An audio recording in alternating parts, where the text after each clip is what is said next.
पिछली क्लास में हमने इलेक्ट्रोमैग्नेटिक पोटेंशियल के बारे में पढ़ा था। इलेक्ट्रोमैग्नेटिक पोटेंशियल के दौरान हमने कुछ इंपॉर्टेंट क्वांटिटीज निकाली थी।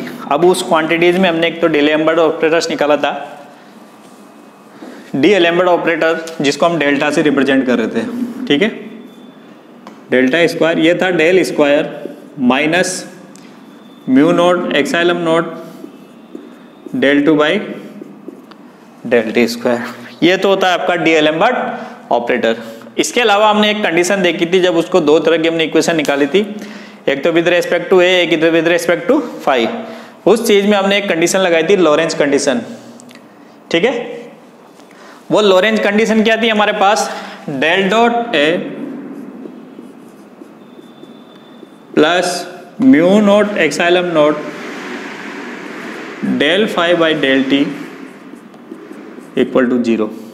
ये हमारी कौन सी कंडीशन है, ये तो हो गया आपके पास डीएलेम्बर्ट ऑपरेटर, ठीक। ये कंडीशन होगी आपकी लॉरेंज कंडीशन, ठीक है। हमारा जो टॉपिक है आज का वो है four form of Lorentz condition. Lorentz condition हमारे को पास क्या है, del dot A plus mu naught epsilon naught del phi by del t. We note eight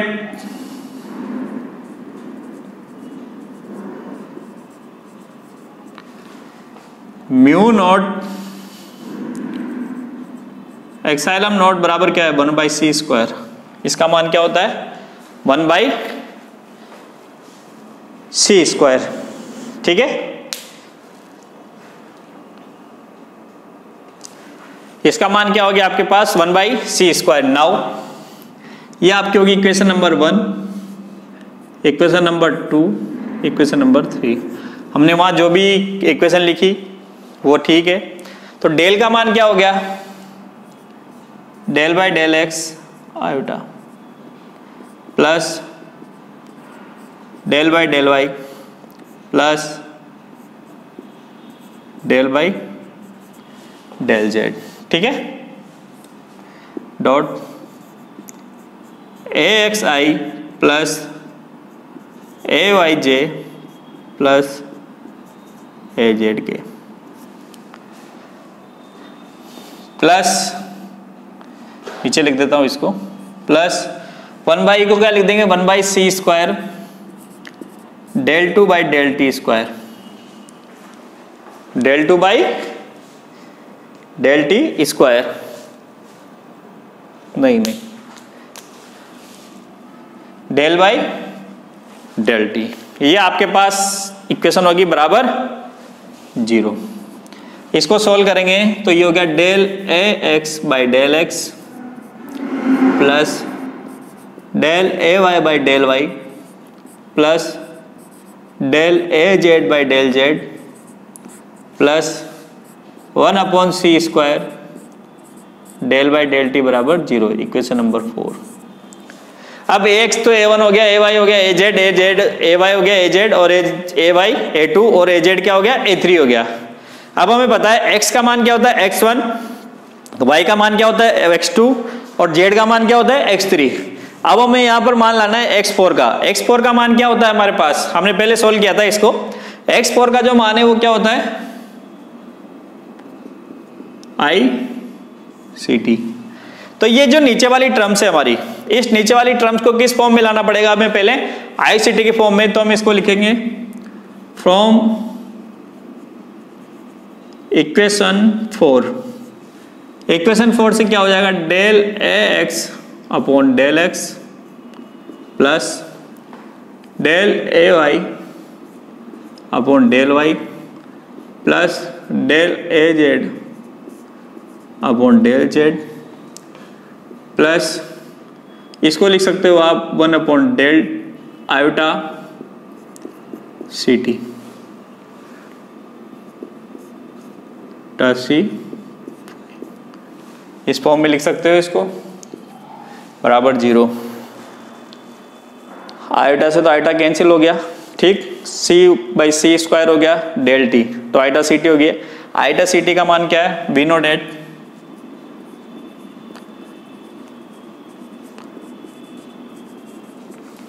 हमें 4 फॉर्म के लिए 4 तरह के कोऑर्डिनेट्स की जरूरत पड़ती है हमेशा, तो 4 कोऑर्डिनेट्स हमारा निकालना जरूरी है यहाँ पर।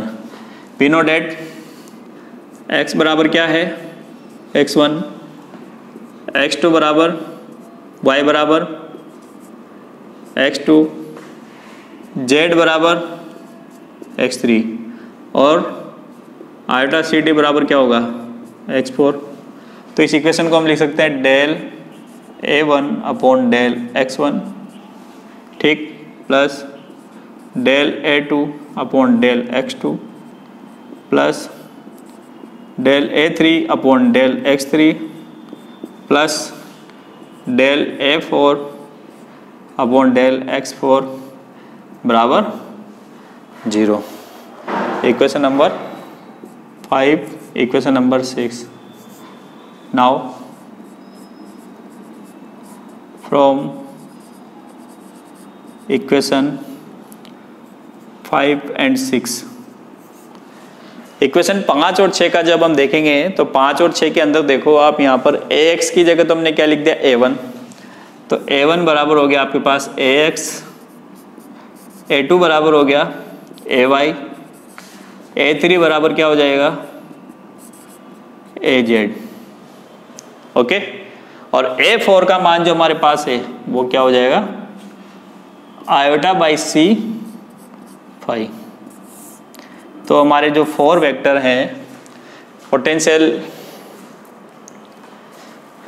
वेक्टर के जो 4 वेक्टर हैं, पोटेंशियल वेक्टर की फॉर्म में जो 4 वेक्टर हैं उसका मान क्या हो गया a1 equal to ax, a2 equal to ay, a3 equal to az, a4 equal to iota c by phi. तो a म्यू का जो मान है हमारे पास वो क्या हो जाएगा a vector iota c phi. These are the 4 vectors of potential vector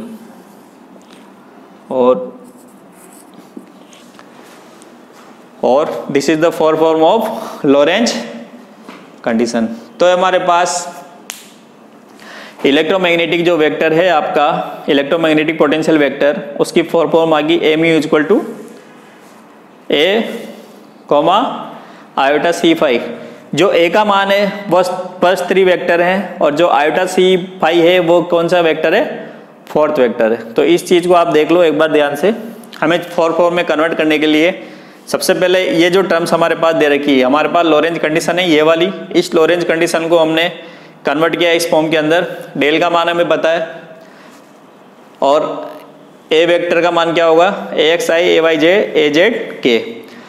1 upon mu naught epsilon naught का मान क्या होगा 1 upon C square del by del t. अब इस जो इक्वेशन हमारे पास आई है वाली इक्वेशन नंबर 4, इसको हमें 4 फॉर्म में लेना है क्योंकि हमें पता है x बराबर x1 होता है, y बराबर y2 होता है और z बराबर y बराबर x2 होता है, z बराबर x3 होता है। अब इस फॉर्म के लिए जब हमें यहाँ x4 लाना रहेगा 4 वेक्टर के लिए तो उसके लिए हमें जरूरत है आयोटा सी टी।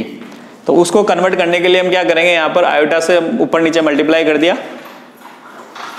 मल्टीप्लाई करने के बाद जो हमारी वैल्यू आई x equal to x1, y equal to x2, z equal to क्या होगा x3 हो गया और आयोटा सी टी क्या हो गया x4 आ गया। तो इस फॉर्म को हमने इस फॉर्म में लिख दिया simply a1 x1, a2 x3, a3 x3, a4 x4 बराबर 0। तो इस तरह से हम देख रहे हैं कि जब इन दोनों इक्वेशंस का हम कंपेयर करेंगे तो a1 का क्या हो जाएगा ax, a2 का क्या हो जाएगा ay, a3 का क्या हो जाएगा az, जबकि a4 का मान हमारे पास क्या होगा iota C by iota C into 5। तो ये हमारे 4 फॉर्म आ गई वेक्टर की लोरेंज कंडीशन के अंदर। अब इसके आगे हम बात करते हैं, ये तो हो गया हमारे पास 4 फॉर्म, चारों मान हमारे पास आ गए। अब इसके बेस पे हम बात करते हैं transformation equation of 4 potential vector.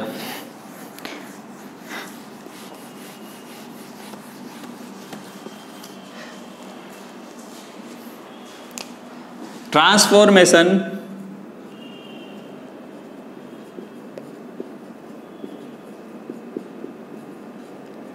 Equation of 4 potential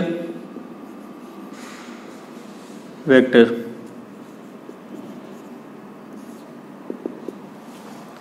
transformation equation of 4 potential vector, या ईएम पोटेंशियल वेक्टर भी लिख सकते हैं, या ईएम पोटेंशियल भी आ सकता है। 4 पोटेंशियल वेक्टर की जो ट्रांसफॉर्मेशन इक्वेशन है वो हमें कैलकुलेट करनी है। हम ट्रांसफॉर्मेशन इक्वेशन के बारे में पहले हमने बहुत पढ़ा है। तो A mu dash equal to A mu nu और ए न्यू, या ए म्यू लिख सकते हैं इसको, वहां का 1 होगा, यहाँ का 1 होगा। ठीक, इन चारों का मान हमें पता है, यहां से चारों चीजें हमें पता है, A1 A2 A3 A4। अब हमें ए म्यू न्यू का मान भी पता है, तो इस फॉर्म को हम क्या लिख सकते हैं, A1 dash A2 dash A3 dash A4 dash equal to, इसका मान क्या था, ए म्यू न्यू का मान क्या था, ये याद रखनी तुम्हें, गामा 0 0 आयोटा बीटा गामा, ये हमने सोल्व करके देखी थी। 0 1 0 0 0 0 1 0 minus iota beta gamma 0 0 gamma. ठीक,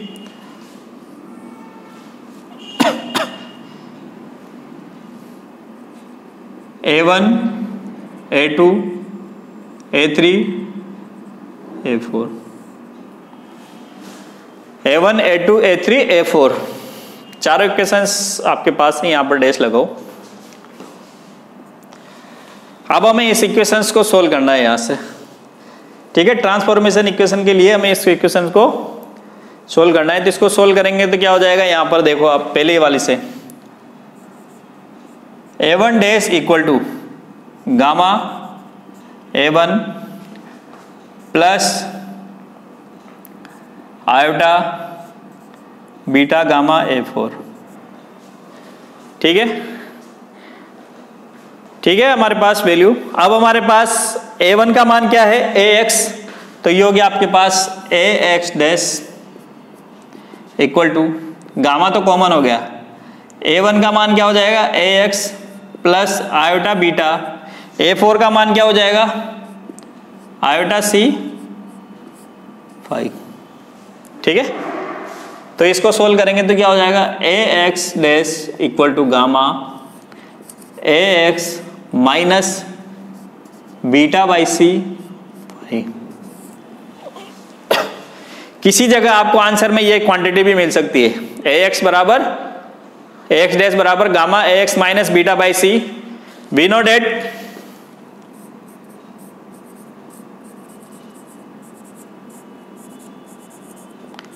बीटा बराबर क्या होता है, V बाई C। तो जो इसका मान है,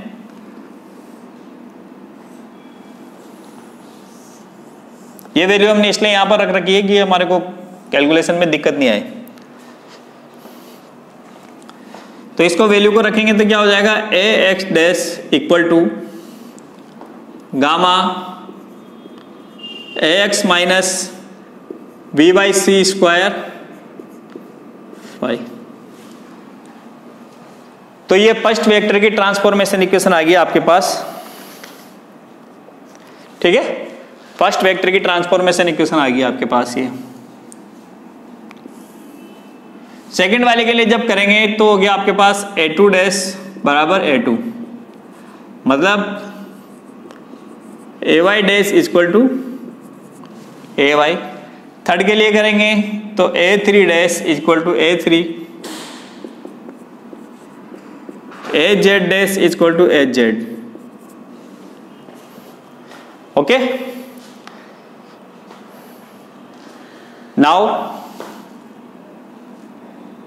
A4 के लिए सोल्व करो। A4 डैश बराबर क्या हो जाएगा, minus iota beta gamma A1 plus gamma A4। ठीक, नाउ वी कैन यूज, इसको तो A4 ही रहने दो, A4 डैश, या इसका हो जाएगा iota 5 dash by C, iota five dash by C, gamma common हो गया तो ये क्या हो गया आपके पास,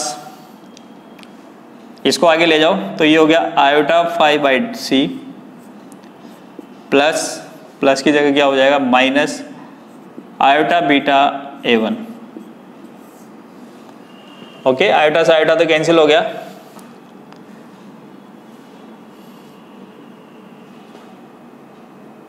आयोटा से आयोटा कैंसिल हो गया तो हमारे पास जो इक्वेशन आई वो क्या हो गई, five dash by C equal to gamma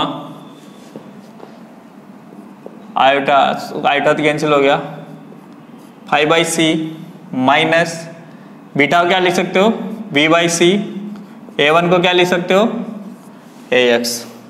तो ये आपके पास five dash equal to gamma, c से मल्टीप्लाई कर दो तो क्या हो जाएगा 5 minus v AX। This is the fourth transformation equation, fourth transformation equation. तो ये हमारे पास ट्रांसफॉर्मेशन इक्वेशंस आ गई इसकी,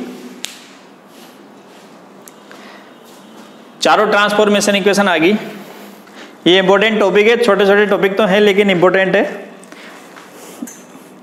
हम यहाँ पर इसमें क्या दोनों चीजें पूछी जा सकती है, obtain four form and also transformation equation for potential vector. तो पहला टॉपिक हमारा इसमें हो गया four form of potential vector, दूसरा क्या हो गया transformation equation of for potential vector. तो चारों ट्रांसफॉर्मेशन इक्वेशन आ गई, तरीका आपको पता चल गया कैसे इसको कैलकुलेट करना है, हमने पहले भी इसके बारे में बहुत सारा अध्ययन कर लिया। अब हम बात करते हैं नए टॉपिक की, इससे रिलेटेड ही है यहाँ पर ही, ये तो हो गया पोटेंशियल वेक्टर के बारे में लॉरेंज कंडीशंस का यूज करते हुए। ठीक, अब हमें यहाँ पर बात करनी है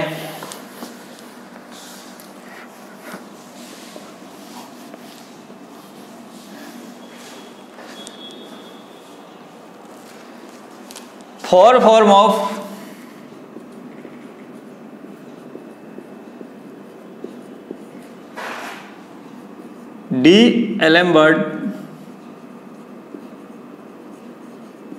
D'Alembert ऑपरेटर। ठीक है, four form of D'Alembert operator. अब इस D'Alembert ऑपरेटर को हम जानते हैं क्या होता है, del square equal to minus mu naught epsilon naught del two by del T square, del two by del T square. ठीक है, अब इसको हम सोल्व करेंगे यहां से, जब इसको सोल्व करेंगे तो क्या हो जाएगा del two by del x square plus del two by del y square plus del two by del z square minus 1 upon C square del two by del T square. ठीक, अब हम यहां जब देख रहे हैं, पहले हमने क्या किया था 1 बाई सी स्क्वायर था और यहां पर क्या था डेल बाई डेल टी, तो आयोटा सी टी लाना था हमें, यहां पर क्या है टी स्क्वायर, तो हमारे को जरूरत किसकी आयोटा स्क्वायर की। तो इसको जब सोल्व करेंगे तो ये हो गया del square by del x square plus del square del y square plus del square by del z square minus iota square upon iota c square del two by del T square. इसको जब solve करेंगे तो ये हो गया del two by del x square plus del two by del y square plus del two by del z square minus minus plus del two by del iota c t का whole square. तो ये हमारी form होगी del two by del x one का square plus del two del x two का square plus del two by del x three का square plus del two by del x four का square. तो जो हमारा del square का हो गया मान वो हो गया डेल स्क्वायर बराबर del by del two x mu का square. This is the four form of d'Alembert operator. ये डीएलेम्बर्ट ऑपरेटर की 4 फॉर्म हो गई। ठीक है, जो छोटे छोटे टॉपिक है इंपॉर्टेंट, आपस में एक दूसरे से जोड़ के पूछा जा सकता है इनको। तो ये आप देख लो यहाँ पर इस चीज को, 1/c² हो गया, आईटा स्क्वायर से आईटा स्क्वायर से हमने मल्टीप्लाई कर दिया, ऊपर नीचे डिवाइड कर दिया, तो आईटा स्क्वायर का -1 हो गया, तो माइनस माइनस प्लस हो गया, डेल ICT का होल स्क्वायर हो गया, तो del 2/del x1 का square plus del 2/del x2 का स्क्वायर, del 2/del x3 का square plus del 2/del x4 का स्क्वायर। तो इस फॉर्म को जब हमने कन्वर्ट किया तो ये 4 फॉर्म होगी किसकी, डीएलेम्बर्ट ऑपरेटर की। ठीक है, अब हमारा नेक्स्ट जो टॉपिक है यहाँ पर वो भी इसी से रिलेटेड है।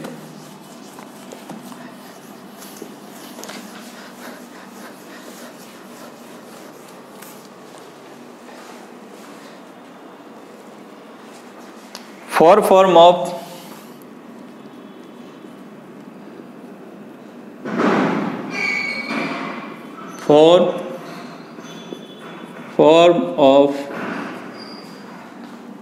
Electromagnetic equations. Form of electromagnetic equation. हमने इलेक्ट्रोमैग्नेटिक इक्वेशन 2 निकाली थी, एक तो थी del 2A = -μ0J, और सेकंड थी आपके पास del 2 phi -ρ/ε0। इक्वेशन नंबर 1 कर दो यहाँ पर, इसको इक्वेशन नंबर 2 कर दो। ये 2 इक्वेशंस निकाली थी हमने।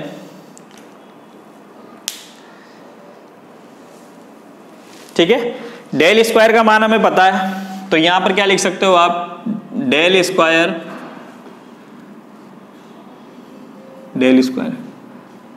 Del by del square x square plus del by del y square plus del by del z square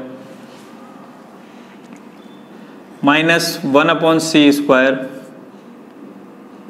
del 2 by del t square A vector = -μ0J। ठीक है, इस फॉर्म में लिख दिया इसको। अब इसको हमें कन्वर्ट करना है, तो इसको क्या लिख सकते हो आप, वही जैसा हमने पहले कैलकुलेट किया था। ये हो गया आपके पास del x² plus del y² plus del z² plus del 2 by del ICT का होल स्क्वायर -μ0J।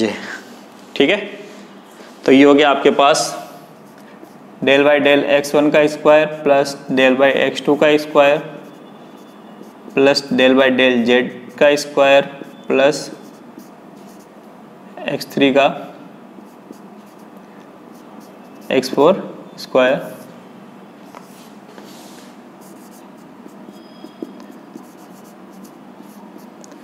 μ0J। ठीक है, इसको इस फॉर्म में लिख सकते हैं। सिमिलरली भाई इक्वेशन नंबर 3 हो गई आपके पास, ये इक्वेशन नंबर 4 हो गई। Similarly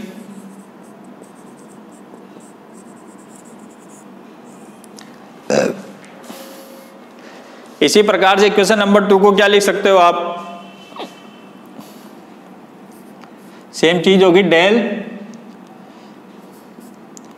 x1² plus del x2² plus del x3² plus del x4² to phi -ρ/ε0। Equation number 5। इसको इस तरह से लिख सकते हैं, चीज वही है, कैलकुलेशन वही है।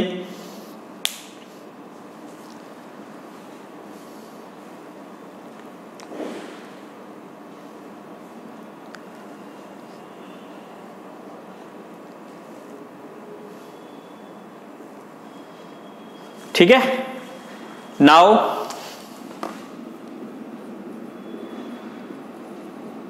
इक्वेशन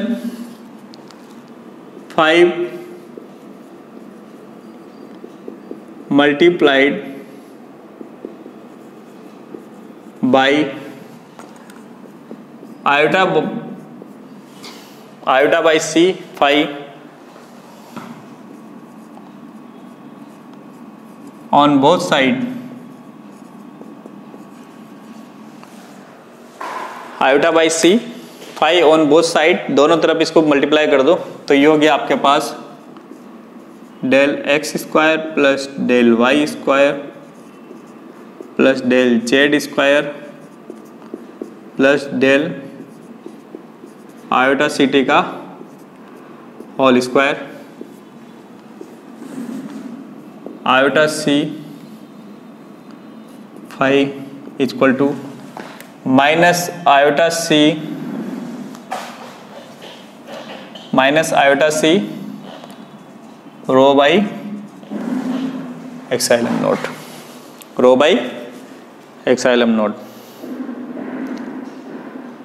ठीक है।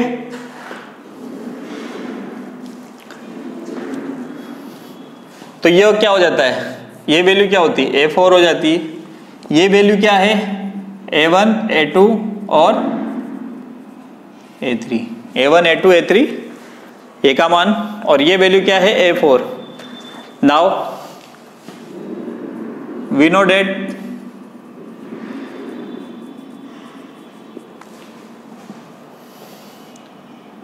म्यू नोट एक्साइलम नोट बराबर क्या है 1/c square, mu naught epsilon naught 1/c square. अब यहां देखो आप इस पे c इंटू एक्साइलम नोट है तो एक c से इधर मल्टीप्लाई कर दो तो ये आपके पास वैल्यू आ गई mu naught c equal to epsilon naught c। Equation number इसको कर दो 6 7 फ्रॉम 6 and 7, 6 और 7 से हम क्या लिख सकते हैं del by del x square plus del by del y square plus del by del z square plus del by c t का whole square,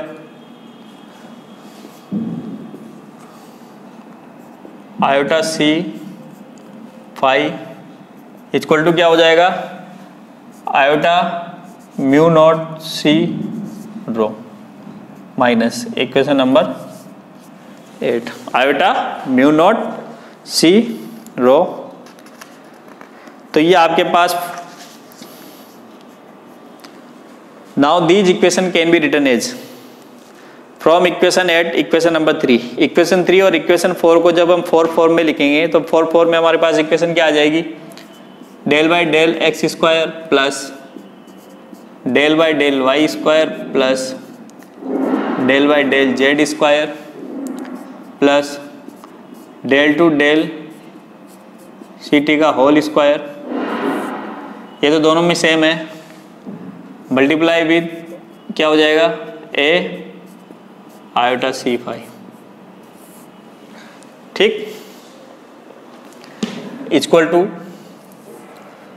minus mu naught J और minus iota mu naught c rho. एक equation तो हमारे पास ही आ गई, ठीक, इसको हम लिख सकते हैं यहाँ से, ये पूरी फॉर्म क्या होगी हमारे पास, ये पूरी फॉर्म क्या होगी, हमने 4 फॉर्म निकाला था डीएलएम्बर्ट ऑपरेटर का, तो इसको हम लिख सकते हैं del two del x mu whole square, ये हो गया आपके पास A iota c 5 equal to minus mu naught, बाहर आ जाएगा, अंदर क्या बच जाएगा जे म्यू तो बाहर आ गया, आयोटा जीरो, तो इसको हम क्या लिख सकते हैं म्यू नॉट जे म्यू माइनस म्यू नॉट जे म्यू लिख सकते हैं। तो आपकी जो फॉर्म, क्योंकि म्यू के लिए J1 J2 J3 तो ये हो गया, और J4 का मान क्या हो गया, आयोटा सी रो। तो ये जो इक्वेशन है, ये इक्वेशन कहलाती है for form of electromagnetic equations. ठीक, तो ये आपको याद रखनी है, for form of electromagnetic equation. Simple सी कैलकुलेशंस है, वो पार्ट हमने पहले कैलकुलेट कर लिया, ये हमें पहले से पता है, ये हमने कैलकुलेट कर लिया। यहाँ पर हमने आयोटा सी से मल्टीप्लाई किया दोनों तरफ, ये कंडीशन हमें पता है। तो इससे क्या हो गया, mu naught c equal to 1/ε0 c. ये फॉर्म हमें पता है, वेक्टर फॉर्म होती है डेल एम्बर्ट की, for form iota c phi minus iota mu. तो इस फॉर्म में लिख दिया, इसको कंबाइन फॉर्म करके इस फॉर्म में लिख दिया। ये 3 वेक्टर हो गया, 4th वेक्टर हो गया, ये पहले का हो गया, ये सेकंड का हो गया। तो इस तरह से ये क्या कहलाती है, for form of electromagnetic equations.